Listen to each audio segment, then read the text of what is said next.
আমাদের সবচেয়ে golden time যৌবনকাল। কোনটা টাইম বলেন? যৌবনকাল বলতে কতটুকু ধরেন 15 থেকে 40 বা 45-50 হাইয়েস্ট, বা 20 থেকে 40, এই সময়টুকুর মধ্যে আমরা আবার বেশিরভাগ যুবক ছেলেপেলে হয় মেয়ে অথবা জুয়া অথবা পাবজি অথবা ফ্রি ফায়ার অথবা দেখা যায় জেনা অথবা মাদক অথবা রাজনৈতিক কোনো দল করতেছি, মানে আমরা আমাদের সময়গুলো অপচয় করতেছি এখানে যুবকদের বেশিরভাগই।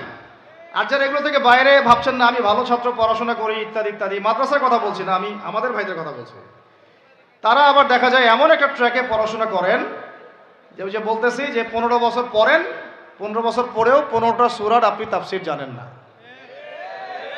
15টা হাদিস আপনাকে মাফ করবেন, আমি আঘাত করতে চাচ্ছি না, পেটে বোম মারলেও 15টা হাদিস বের হয় না। এটা কি বাস্তবতা না?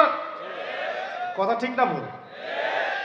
তাহলে এখন 15 বছরে আপনি 15 কোটি টাকা মনে হয় খরচ করেছেন পড়াশোনার জন্য।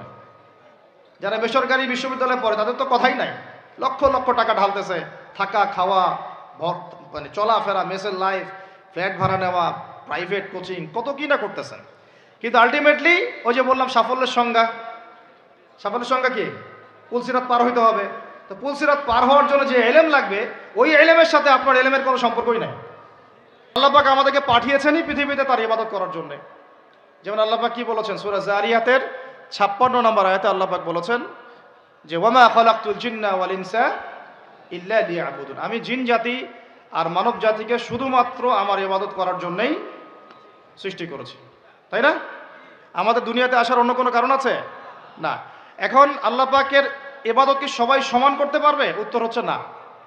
আল্লাহ পাক বলছেন সূরা মুলকের মধ্যে গিয়ে বলছেন 2 নম্বর আয়াতে আল্লাযী খালাকাল মাউতা ওয়াল হায়াতা লিয়াবলুয়াকুম আইয়ুকুম আহসানু আমালা। আমরা সবাই এটা তো পড়ি, রাতের বেলা সূরা মুলক পড়েন, কে কে হাত তোলেন? মাশাআল্লাহ, হাত নামান। ফজিলত, রাতের বেলা সূরা মুলক পড়ে ঘুমালে ইনশাআল্লাহ এই চর্চা, এই অভ্যাস, এই সুন্নতের উপর আমল করতে থাকলে আল্লাহ চান তো এই আমলের ওসিলায় আল্লাহ পাক তাকে কবরের আযাব থেকে মুক্ত রাখবেন ইনশাআল্লাহ। তো সূরা মুলকের এই 2 নম্বর আয়াতে আল্লাহ পাক বলেছেন যে তিনি সেই আল্লাহ যিনি মৃত্যু সৃষ্টি করেছেন, জীবন সৃষ্টি করেছেন, কেন দুনিয়াতে পাঠিয়েছেন, কেন? লিয়াবলুয়াকুম আইয়ুকুম আহসানু আমালা। তিনি দেখতে চান তোমাদের মধ্যে আমলে শ্রেষ্ঠকে। কি দেখতে চান? আমলে, এমন না যে আমলে মধ্যমকে, আমলে গতানুগতিককে, এমনটা তিনি দেখতে চান না। ক্লাসে যে ফার্স্ট হয় তার পড়াশোনা, তার পরিশ্রম, আর যে লাস্ট হয় তার পরিশ্রম কি সেম? যে টেনে টুনে পাস করে তার পরিশ্রম কি সেম? তাহলে আমরা বুঝলাম যদি আমাদেরকে ফার্স্ট হতে হয়, সেকেন্ড হতে হয়, থার্ড হতে হয়, টপ 10-এ থাকতে হয়, তাহলে আমাদের পরিশ্রমটাও কি করতে হবে? বেশি করতে হবে। সহজ জিনিস। আল্লাহ পাক এই জন্য আমাদেরকে পৃথিবীতে পাঠিয়েছেন। আর আল্লাহ পাক দেখতে চান না কে জুমার নামাজ পড়ে, কে শুধু ঈদের নামাজ পড়ে, কে শুধু নামাজও পড়ে আবার সুদও খায়, ঠিক আছে, কে আবার নামাজও পড়ে আবার মাদকও খায়, কে এদিকে ইসলামের জন্য মাহফিলের মধ্যে পরিশ্রমও করতেছে আবার ওইদিকে মেয়ের সাথে জেনাও করে। আল্লাহ পাক এগুলো দেখতে চান না। আল্লাহ পাক দেখতে চান আমলের মধ্যে শ্রেষ্ঠকে, কে সবচেয়ে ভালো। তো সবচেয়ে ভালো হতে হলে কি ফর্মুলা?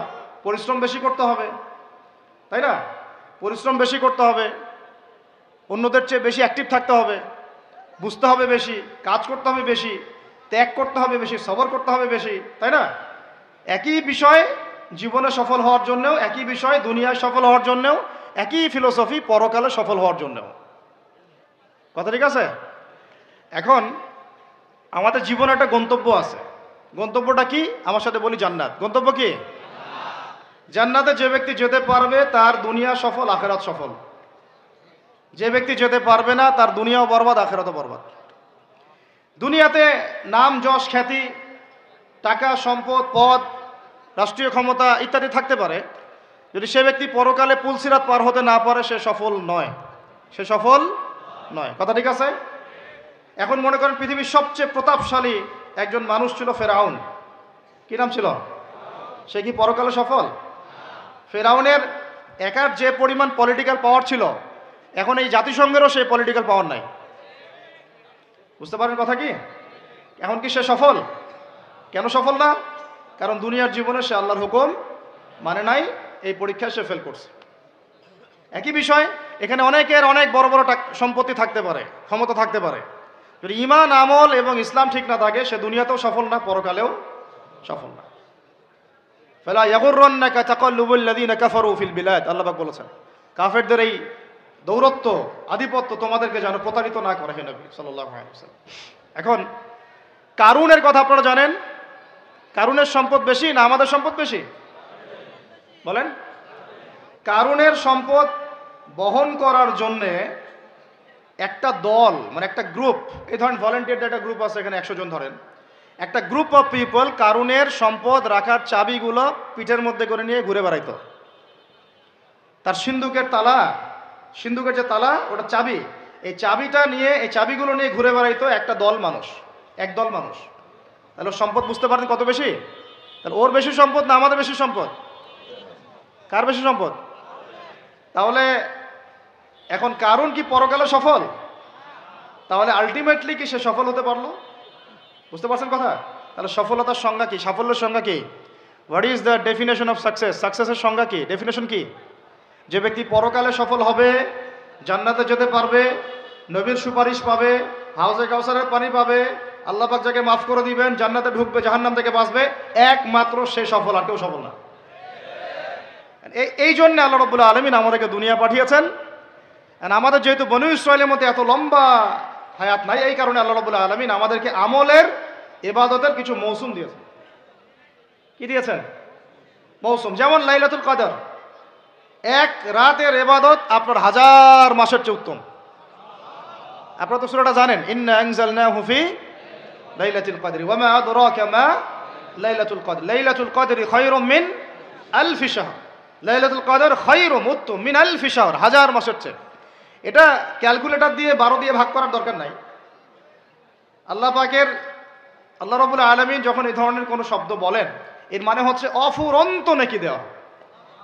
অফুরন্ত মানে এমন না যে 83 বছর এত মাস, এই ক্যালকুলেট করার দরকার নাই। এটা অনেকে করেন। যেমন একটা হাদিসে আসছে, নবী সাল্লাল্লাহু আলাইহি ওয়াসাল্লাম বলেছেন যে এই উম্মত ভাগ হবে 73 দলে, বনু ইসরাইল ভাগ হয়েছিল 72 দলে। হাদিস জানেন না? কুল্লুহুম ফিন্নার, সবগুলো জাহান্নামে যাবে, ইল্লা মিল্লাতান ওয়াহিদা, একটা মিল্লাত বাদ দিয়ে। কিলা, বলা হচ্ছে মান হিয়া ইয়া রাসূলুল্লাহ, ইয়া আল্লাহর রাসূল বলেন সাল্লাল্লাহু আলাইহি ওয়াসাল্লাম তারা কারা? নবীজি বলছেন সাল্লাল্লাহু আলাইহি ওয়াসাল্লাম মান আলাইহি ওয়া আসহাবি আল ইয়াউমা, আজকের দিনে আমি আর আমার সাহাবীরা যার উপরে আছে। মানে ওই 1400 বছর আগে আমি আর আমার সাহাবীরা যার উপরে আছে, আমি আর আমার সাহাবীরা যার উপরে আছি, মানে সাহাবীরা হচ্ছে মানদণ্ড। সাহাবীদের আমল, তাদের আকীদা, তাদের মানহাজ, তাদের মাযহাব, তাদের বুঝ, এগুলোকে ডিঙিয়ে আবার সামনে যাওয়া যাবে না। বুঝতে পারতেছি কিনা? একটা হাদিস বলছিলাম যে এগুলা, এই ধরনের শব্দগুলো যেটা বলা হয় যে আমরা ভাগ হয়ে যাব 73 দলে, বনু ইসরাইল ভাগ হয়েছিল 72 দলে, এর মানে এক্স্যাক্টলি 72, এক্স্যাক্টলি 73 না। বাংলাদেশে আপনি 100টার বেশি ইসলামের দল পাবেন না? তাহলে এখানে 73 শব্দের অর্থ হচ্ছে বেশি, অর্থ কি? সংখ্যা আধিক্য বোঝানো হচ্ছে এখানে। তো এইরকম করেই লাইলাতুল কদর যে 1000 মাসের চেয়ে উত্তম, এর মানে এই নয় যে এটাতে এভাবে 1000 দিয়ে গুণ করতে হবে, মানে 12 দিয়ে ভাগ করতে হবে 1000কে, ব্যাপারটা এমন না। এটা হচ্ছে আল্লাহ পাকের প্রশস্ততা, আল্লাহ পাক যত ইচ্ছা বাড়াই দিবেন ইনশাআল্লাহ। এখন আমাদের জীবনের যতগুলো সময় আমরা অলরেডি নষ্ট করে ফেলেছি, অনেকের বয়স এখানে 25, 30, 40, 50 ইত্যাদি, তাই না? অনেক সময় দেখা গেছে 10, 15 বছর, 20 বছর আপনি দিনের বুঝই ছিল না। এমন হয় নাই? হয় নাই? বহু মানুষ দেখা গেছে এখনো দিন বুঝেন না, বয়স 40, 50 হয়ে গেছে। এখন যদি একজন ব্যক্তির হায়াত থাকে 70 বছর, তাহলে তো আমল করার জন্য বাকি আছে 20 বছর, আর শেষের হয়তো 5 বছর সে আমল করতে পারবে না এত অ্যাক্টিভলি। শেষের বয়সগুলো কি হয়? মানুষ দুর্বল থাকে, দুর্বলতা ফিল করে, বিভিন্ন রোগ ব্যাধি বাসা বাঁধে, স্বাভাবিক।